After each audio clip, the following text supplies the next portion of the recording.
Hey everybody, welcome back to Champion Sons and our Madden 24 Arizona Cardinals franchise series, where we are basically going through the postseason portion of it, getting ready for the offseason, and looking at some of the 2023 annual awards. Mike McCarthy, Coach of the Year. Man, that's kind of far off from the truth on that one. But we did have some big awards happening. Offensive Player of the Year, Marquise Brown coming in.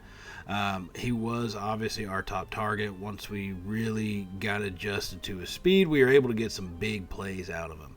Isaiah Simmons coming in second on the defensive side, just behind Micah Parsons. You know, no one can really argue with him being up top, right?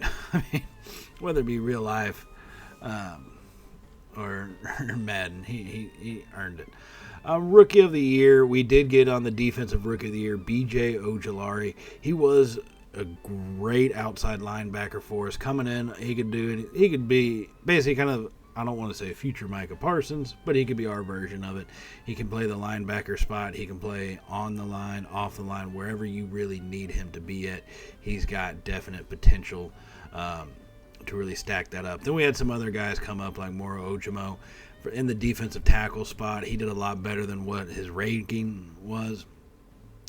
So a really good job by a lot of our defensive players. Led us to the 7-10 record when really we probably were more about a 3-win team. So I think that those guys being at the level that they were really did help us out. Now, we built up enough draft capital, so I'm not too worried about where we're going to be able to draft at this point and who we're going to draft, as we see Kansas City just kick the crap out of the Giants. And how did the Giants make it in? I couldn't tell you. Don't know. Madden, they get some things kind of wonky every now and then. That happened to be one of them. But the Chiefs winning, that's kind of standard, I guess you can go with that. So we did fire our defensive coordinator, right? Defense, for the most part of the year, was an issue. And you see John Grant looking at him, blitzing, his full blitz, zone secondary, defensive line. No, he really failed us in a lot of the parts of the season. A lot of the games defensively, man, we just could not stand it really until we had to start making changes within ourselves. The fact that he just did that poorly as a defensive coordinator for us. So we are definitely looking for a new guy. There are some interesting candidates that we're looking at. So some of these guys, you got to look at their defensive base scheme, right? So Josh Morton being 4-3, Martin Kelly a 3-4 Storm, Adam Rogers is a base 4-3. And I don't mind the 4-3. And technically, I truly prefer a 4-3 over a 3-4. I think it's just one of those things that defensive line, a 3-4 opens up a little bit more running game unless you start bringing down the multiple linebackers, at which point then that kind of opens up your medium passing range, right? So that's what we're kind of looking at in that sense. So we are trying to figure out what is the proper, what's the proper defensive coordinator for our team. And Adam Rogers being a base 4-3 with the talent that we have on the defensive line and in the linebacker core with Collins being back there. We've got Kazir White. Now we've got B.J. Ojulari. We got a lot of talent available. And so we do go ahead and hire him to be our defensive coordinator. Now, Zaven Collins, he is looking at a fifth-year option. So obviously with his ability, we do exercise that option. And lead some other guys that we need. Isaiah Rogers. Greg Dortch did good for us in a lot of the season. He was a definite player, but I think receiver-wise, we can make up for losing him.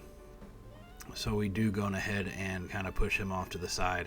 And some of these other guys that really don't have any interest, I do pretty much think if you're not one of the top in your field and you don't have a whole lot of interest, I don't really totally want you on our team. So we don't really worried about re-signing them. Guys like Chris Boyd, you'll see I did move past, even though his interest is fairly low. He's a hell of a kick returner for us. He really is. He's gotten some kick returns for a touchdown. this season, and that's helped us out. So that's why I kind of want to look at maybe if you have a guy set for returns, he's a good one to have. Clayton Tune, quarterback extraordinaire. I know I'm going to get a new quarterback, right? But I can't just destroy my quarterback room. I'm going to need to have a backup at some point. Some of these other guys, like Shaq Lawson, did great for us, bringing him in from free agency. And I have a feeling some of these guys may want to test out free agency later on, or even at this stage. So I'm not going to stress out about keeping too many of them. We do have a decent cap room right now at $40 million, but we also know that free agency is coming up. Right, so you have a guy like Carlos Watkins, who did well for us up the middle. I'll give it to him, he did. He definitely has some interest. But for how long? He's 30 years old. You know, you got to look at age, right? So he's going to have a lot more regression coming up in the future. You got to look at the age of these guys, how much they want it, and how much they're asking. And is it going to be worth it to you? Punter Matt Hack trying to leave us. No, I need an experienced punter. I don't want to get someone out of free agency for it. So we do offer him and do the custom offer. You know, one little thing in Madden, if you make slight adjustments to the amount, say bonus and move up the length, salary, and bonus just up one, a lot of the times it's going to get these guys to sign. I know that. It's kind of cheating in that sense, but I do understand how Madden works in that area, and I'll take advantage of it whenever it becomes advantageous to me. So that's what we did for a guy like Hack.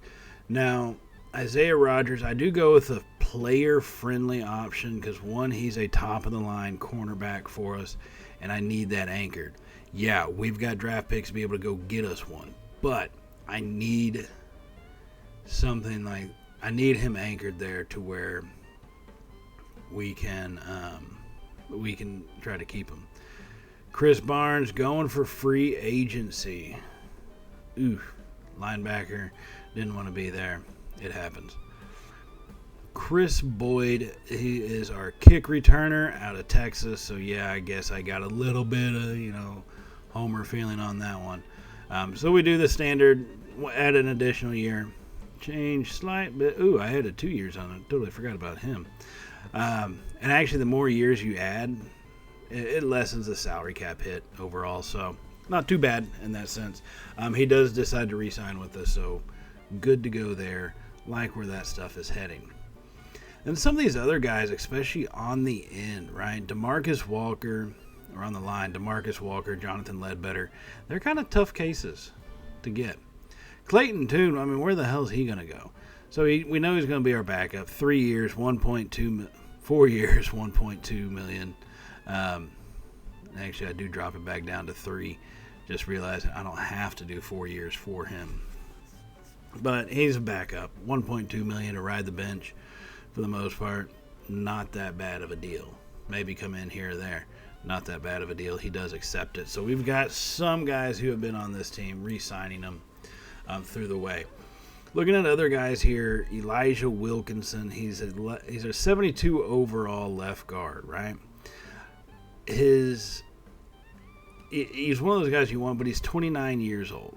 So you can't really decide that he's going to be there for the future. And at this point, your backup to him is at a 70 overall. It's not all that far off developmentally. So we gone ahead and withdraw our offer. Shaq Lawson is a guy I do want, though. Yeah, he's 30 years old. Hopefully this could be like a last contract, 3 years. If he'll sign with us coming off that edge position. And he's going to test out free agency as well. That's to be expected. I mean, 7 and 10, some of these guys have a little bit more of a desire for the most part, but overall, not really. You see a lot of the re-sign interest for most of these guys has been ding near the bottom all the way. Carlos Watkins, we are going to take a look at him. Yeah, once again, he's 30 years old. I understand that. But he played incredibly well for us. Played well above his 67 overall. And I think he can definitely continue to do that and help us kind of anchor that defensive line, especially as we start to get rookies in. As we start to bring in additional talent on that line, he can help kind of bring them up a little bit quicker. So we do have kind of a lot of additional guys that we're looking at. I think we've pretty much gotten the guys re-signed that we're going to be able to re-sign at that stage. We really did. Yeah, you would like to have more of them. I think everybody knows you'd like to have more, but sometimes it's just not the case. So we are going to go into free agency. Now, I don't like getting guys that are too old. If I think we can fill some gaps in the draft, then yeah, obviously, hey, we can pick up an older guy for about 3 years, maybe have him help bring someone along, or you just get that stout rookie that comes up. He's a beast. So now you got a decent backup. Plus, you got your beast rookie there. One thing I do know for when it comes to tight ends, we are going to need some additional tight ends. Zach Ertz is 33 years old. Now, Trey McBride being 24, he's definitely poised to take that over. But one thing with McBride, I will say, as good as he has been in the passing game, he doesn't block all that well. So we may need to look at trying to find another tight end, someone who's got some blocking capabilities, as well as can stretch the field a little bit more. And in the end, McBride, he may be an asset that we can use to trade and try to get a better tight end in the long run. You know what I mean? That's always possible. So, defensive tackle, I know we need to anchor that spot. Yeah, we're definitely looking to draft for that, right? We are definitely looking to draft for that spot. But, Jordan Phillips didn't want to re-sign with us, right? So we need to fill those gaps in. Right now we have Ojimo Watkins and Dante Stills. Poona Ford is a 76 overall. He's been in the NFL. Plus, yeah, he's a Longhorn. We do go ahead and make him an offer. Some of these things we're not totally sure how it's going to work out, right? But we do try it just to see what happens with some of these guys and kind of where we stand. So we are going to advance up, still in stage one, but now we're going to start looking at some other positions that we do need to try to fill. And that's really this is just to try and get some talent, veteran talent on the team. That's all I'm doing. I'm not trying to find any lifelong Cardinal here that, decide to go to free agency after their first contract. No, we're getting you 3 years, give or take, so you can have an effect and then help bring up some rookies. That's what we're looking for. And the one thing is about finishing 7-10, we don't always have these guys wanting to sign with us. They will take other jobs with other teams. You know what I mean? They just will. Now, at this stage, we have $11 million in cap space. And guess why? Kyler Murray takes up $51.9 million. $51.9 million. Putting him on the trade block, if you look, our cap room just shot up to $50 million. He's a big thing we need to get rid of. And I can get draft picks for him. I truly can. One thing I have learned, though, is you're wanting to get a draft pick for somebody, you're going to have to give up some draft picks for the most part, right? I couldn't trade Kyler Murray and get the 5th or the 6th round pick, or first round, 5th or 6th pick from the Bears. Couldn't do it. Even if they really needed him and everything was lined up great, wasn't going to happen unless I had to give up an extra pick, which I don't mind doing. I really don't. Some of these picks I'm giving up, I probably was going to try to trade off anyways during the draft. I don't, I can look to do that a little bit. It's not always the greatest move to make, but I think when we're building a team to try to get success quicker, we can do that and then look to maintain it, right? And Kyler Murray with the 31st pick for the 2nd pick in the draft, that would be just a phenomenal pickup. It just would. Unfortunately, they don't want to just give up their number 2 pick, bastards, that quickly. Of course, that's the Patriots. What do you expect? So I do throw in a 4th rounder. Still, they're declining it. They don't like that option. So what pick is really what you got to ask that you're going to give up? What additional pick is it? And 3rd round picks have a surprisingly high value. It doesn't, they don't indicate that they do. in Madden. So when you see the little like green or yellow or red indicator on the draft pick sign, it doesn't really show that third round picks are very valuable. But oddly enough, people really, or I guess Madden really does like them. Getting rid of them. So we add in the first round of 4 and 2 fourth round picks. They're still declining it. What the hell is up with them? That's what I don't get. And it probably is the simple fact that we're looking at fourth round picks. So I would definitely suggest anytime you're struggling with something like that, toss in a little third rounder, and you can generally get a deal to go through. Like right there, it's yellow. The third round pick is yellow, but everybody loves it. So I did remove the fourth. Let's just see. And it's declined, but it's got everything they want. The green bar was full, and they declined it. So I'm going to go back. We're going to add in the fourth round pick. And now they accepted it. See, mid-round picks in the draft they will take. So now we got rid of the 31st, and thank God, of $50 million of cap space. And we picked up the second pick in the draft, which is what we need. We finished with a top 10 pick, right? Just the way we finished the season out and the way the season of Madden finished out, we got ourselves a top 10. So it's really just looking at how do we get through, the thing. And actually, I got to go ahead and like simulate a week so that way we can get by with have the effect of the change take place. You know what I mean? For getting rid of Kyler Murray and the cap space change. So right now it's not going to show it. So if I do try to click on anybody here, it's going to put me in a negative cap space. Rodney Hudson. Our offensive line is something that I definitely want to work on. But that's, I believe, truly we can do that stuff through the draft. And oddly enough, with linemen in the draft, it really depends on if you look at their, I guess not scouting combine, but like their pro day stats and all that. Start looking at where they rank. That'll tell you how good of a lineman they're going to be. All right, so look at their pro day ranking, and generally, if you look at guys who's pretty consistent in the top 10, they're going to be a fairly decent one. Their talent evaluation may have them be like a fourth round pick or fifth, but you can generally get a pretty damn good talent at that level right there, as long as you see what their actual scouting is. But once again, we're trying to fill some gaps, right? That's all we're trying to do at this stage, is fill some gaps on our team with some veteran leadership. That's really anybody's trying to do when it comes to the free agency side. These guys aren't generally going to stick with you forever.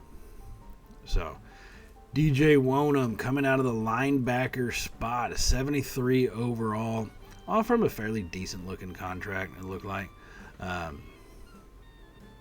To see what he's looking at. We do still only have these two guys in the top 100, even though we weren't the top guy for one of them. But we do get Poona Ford. That is a big pickup for us. Do not sell that pickup short. That was a big one. He's a guy who can really help out with that defensive line. We're obviously going to be eyeing that in the draft, but he is someone who can definitely help us out there. Nwosu cut us off. We did try to negotiate with him, but he said, y'all finished 7-10 in the previous season. I don't want to be with you. Now, Wonham, like I said, 73 overall. With his age, and with who we have in the linebacker core, he's not someone I really am going to stress to get. Defensive back-wise, we have Isaiah Rodgers Jr. with us. Not Isaiah Rodgers. He's our damn safety. Asante Samuel Jr. We have one of those juniors with us. But we definitely need to look at trying to pick some other people up there. Trying to get some additional talent. Now, Wonham, we keep going back to him. We got good linebacker core. And I just can't bring myself to pick him up. I don't know why. Just can't do it. So I'm going to take a quick little break from those other positions and let's go look at ourselves a kicker, because we do need one. Our kicker did not want to re-sign with us. Zane Gonzalez, he's a veteran. He's cheap. 3 years. We'll make him an offer. See if it sticks. Who knows? Hopefully he picks to come with us. That's all I can ask for. But going back now to the defensive backfield. This is... We got, so I guess they do count Isaiah Rodgers Sr. as a defensive back. Asante Samuel Jr., Isaiah Rodgers Sr. We got some talent, but we really want to anchor that down. Our passing game, and partly was because the defensive coordinator sucked. I get that. Ooh, look at that. William Jackson III signed with us. A 74 overall. He'll be a decent, fourth cornerback, someone who could help us out there. Zane Gonzalez signs with us. Gotta love it.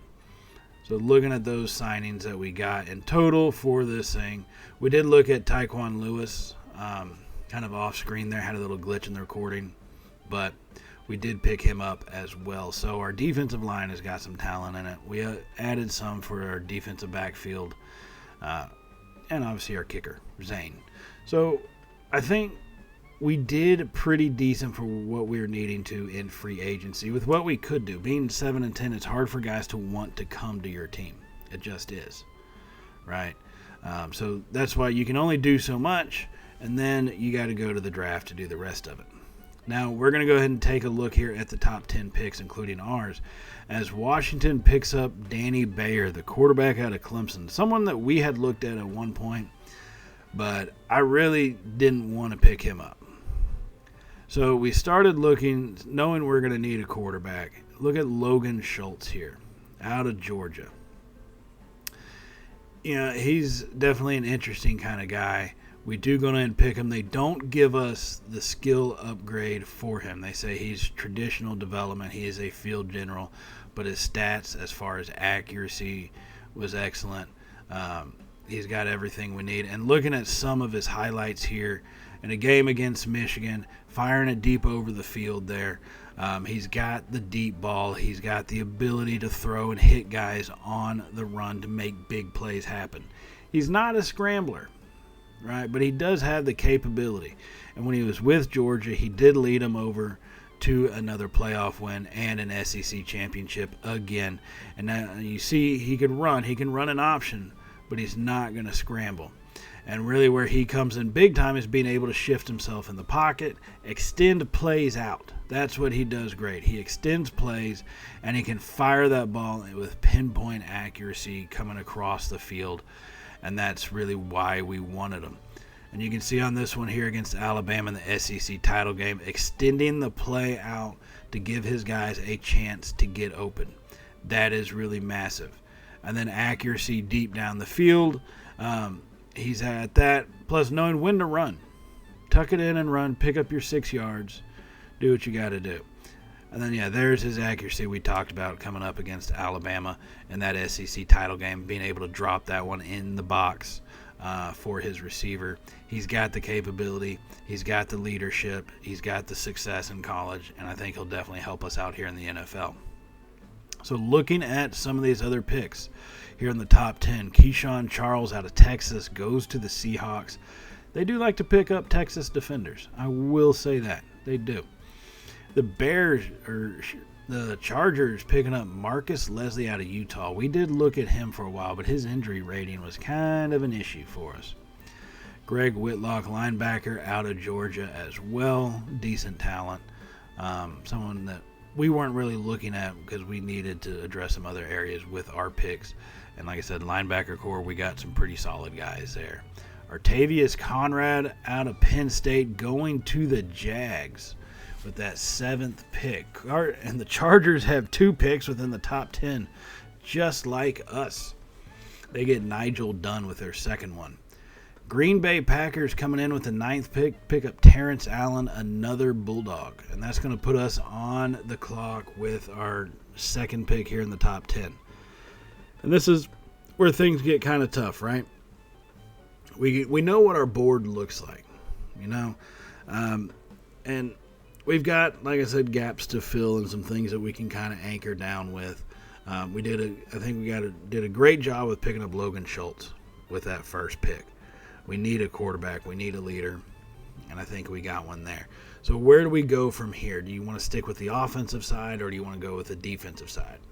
I think with how we need to get this team built up now that we've got receivers, now we got a quarterback, but let's look at the defense and kind of give our new defensive coordinator some of the best talent that we can for him to be successful with. Defensive line is something we really need. And Xavier Felton, if you look, he is basically top 10 on almost all of his stats except for bench press. And that's nerve-wracking. By defensive line guys, I need them to be some of the strongest. Right? If we're going to bring them in, I need them to have that strength. Quickness, I can deal with. Awareness, you kind of want some awareness there. Obviously, you don't want him to be injured all day long, but you need him to have some form of strength, especially if you're going to be fighting off the tackle spot coming out of the ends, a defensive end. You're going to be going up against the best tackles that the world has on the field, and you got to have some strength and speed combined. Now, one thing I know we want to need is, once again, get some more young talent in the defensive backfield, right? Asante Samuel Jr., he's got one more year left on his contract after this. Or I guess next season's his last year. So if he does decide to go, we're going to need him to want to be here, or we're going to need someone to be able to replace him. And that's where we're looking at with this second pick. Kind of. We're definitely going defense, whether it's defensive backfield or defensive line. Cole Knight is fantastic. Out of California, a fantastic talent. He can tackle, he can react, he can read the play. If you look at all of his stats from the Combine and Pro Day, everything is within the top 10, except his injury capability, which I don't like, but I'm willing to accept because of the talent that he is. I say that meaning he may not be on the field all that much, but hey, well, it is what it is in that realm. I do check out offensive line just because I know we're going to have to build some stuff up there.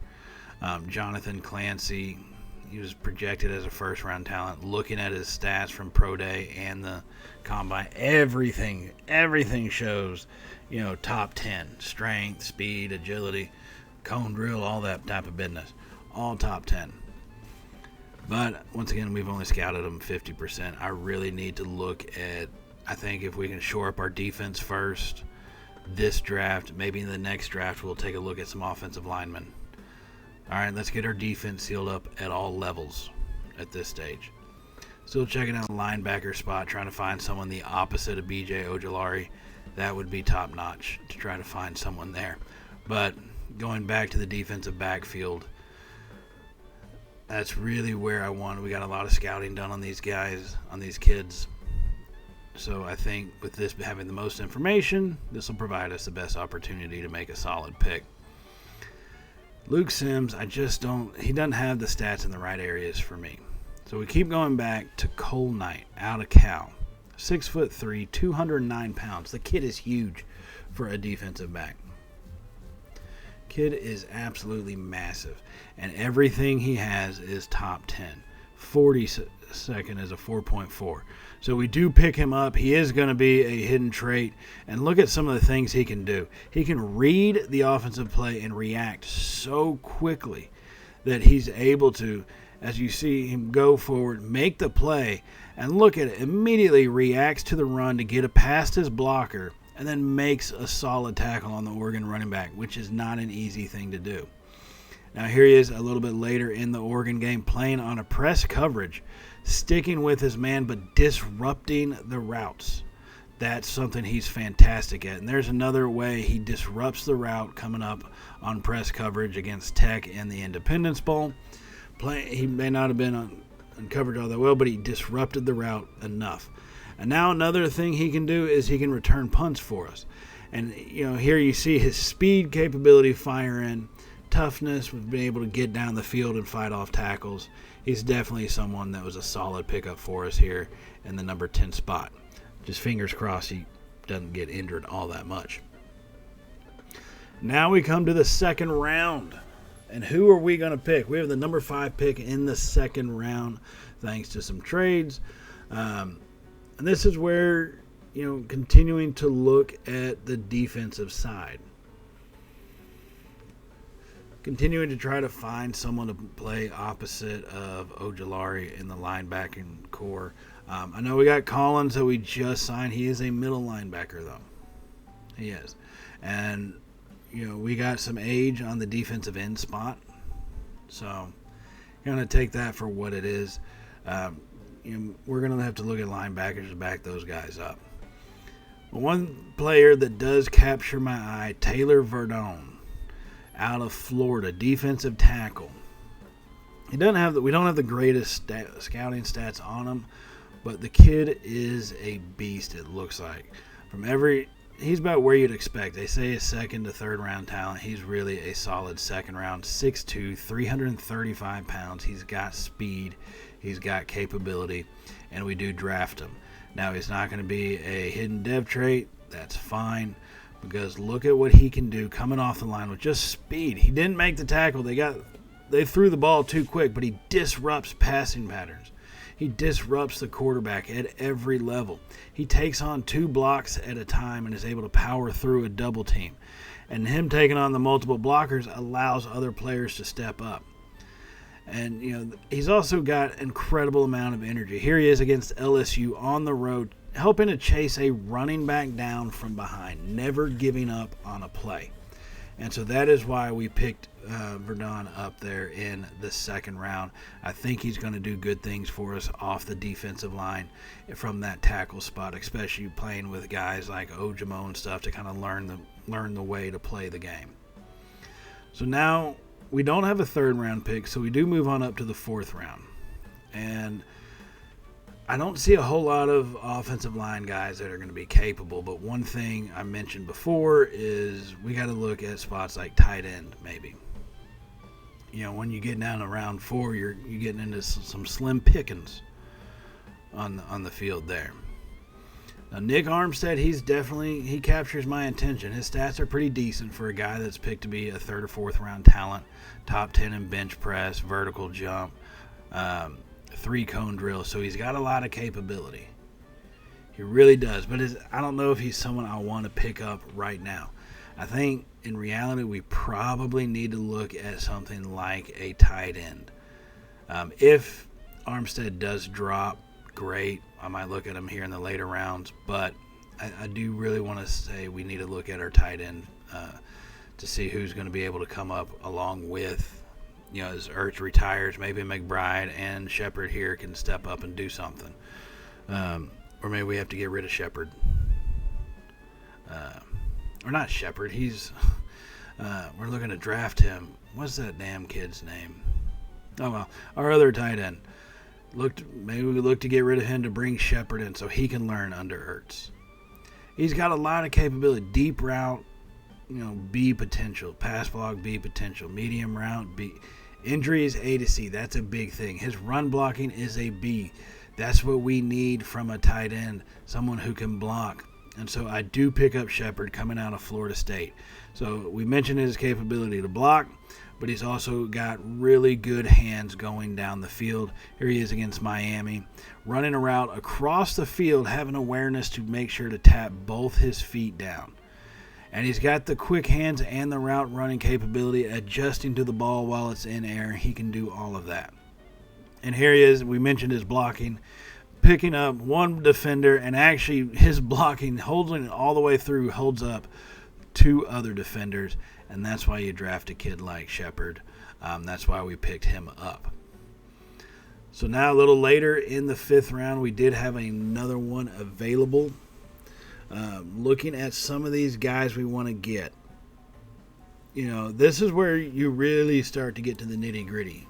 Madden is not going to have a Tom Brady at this stage. Just will not have one. You're not going to find a Tom Brady in the 6th round or 5th round. But then again, those show up once in a lifetime, I think, as reality has shown. So where do we go from here? 5th round pick, 24th pick in the 5th round. Start looking at some of these guys that have fallen down. Courtney Orchard. He's a man-to-man cornerback, and for some reason he's fallen all the way down. Looking at his stats outside of his 40 and one of his little cone drills or something, he's actually a fairly decent talent. Man coverage and press and zone are all C's, but that's actually developable. That's something we can develop. So I do go ahead and pick him up thinking, hey, a little extra usage in the defensive backfield is not such a bad thing. He's got 95 acceleration. You're talking about someone who can make an impact, right? And now we move to our 6th round. So what, about 18 picks later at this stage, 16 picks later. Looking at one other thing that we can use, I think we got a pretty good stable of running backs, but Deontay Blair is someone that catches my attention. Man, he's an additional offensive weapon. He's got good route running capabilities. His pass blocking is actually fairly decent for a running back. His 3-cone drill is number 1 for cornerbacks. It's a little odd for a kid coming out of Princeton. So he's definitely intriguing. Break tackle is a B to D. Catching is a B to D. So he's definitely at least got B potential. He's a very intriguing kind of guy. And so I'm looking at him and I'm thinking, with who we have, we may be good to pick him up and kind of see what he can do in the backfield. But I also want to check out some of our other options. We do have receivers who are projected at 3rd and 4th round guys who have dropped all the way down to here. And you got to ask yourself and wonder, why have they dropped all the way? Well, some of this guy like Kyle Stuckey here, most of his ratings generally are D to F, right? So obviously we haven't scouted them all that great. So a lot of D to Fs, very few A to Cs. And so that's why some of those guys like Stuckey, Daniel Beltran, his stats are just kind of shocked with the exception of the 20-yard shuttle. He's the top 5 there and the top 10 in bench press, coming in at 9 with 12 of them. But look at that. Deep route is an F. I need receivers who can run a deep route, right? So the receivers aren't really something that I think I need. So I do go ahead and draft Deontay Blair. Let him help anchor our running back room. And I think bring in some young, fresh talent, see what he can do. He's got a lot of capability. Now, taking a look at the overall ratings, Cole Knight coming in at a 79, and then Logan Schultz being a 75. Cole Knight is a hidden dev trait. Schultz is not. So these were our 2 top 10 picks, and they come in near the top of the overall rankings coming out of the draft. So pretty good expense for both of those guys. That was good to see. And now taking a look at where our depth chart is at, you can see Schultz is going to take the reins immediately. It's not somewhere we can wait to say, oh, let's see how he develops after a season. Who am I going to put in? Toon? No. Schultz is hitting the field. We do move Blair up. He's so close to Ingram and Clement that I think I'm going to go ahead and move Deontay Blair into the number 2 spot in the running back room to kind of help get him some more opportunities and get his development up a little quicker. Trey McBride is who we are looking at. Zach Ertz is still on the team, don't be mistaken. But Trey McBride is our youngster who I think, along with Shepard, can do a lot out of those tight end spots. Wide receiver room, got some decent talent there.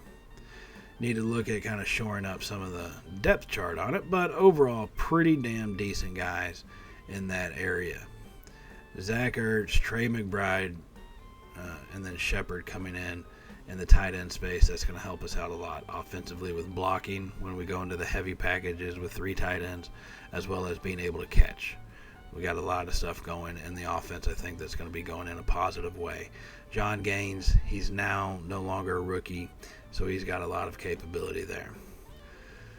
Froholt, he's someone that's going to be interesting to see. If we can pick someone up during the preseason, maybe we will. We'll kind of see how he goes. Paris Johnson, right tackle, 82 overall. He's got a lot of capability for us, and I think is going to do some great things. Tyquan Lewis, free agent player, coming for the left end spot.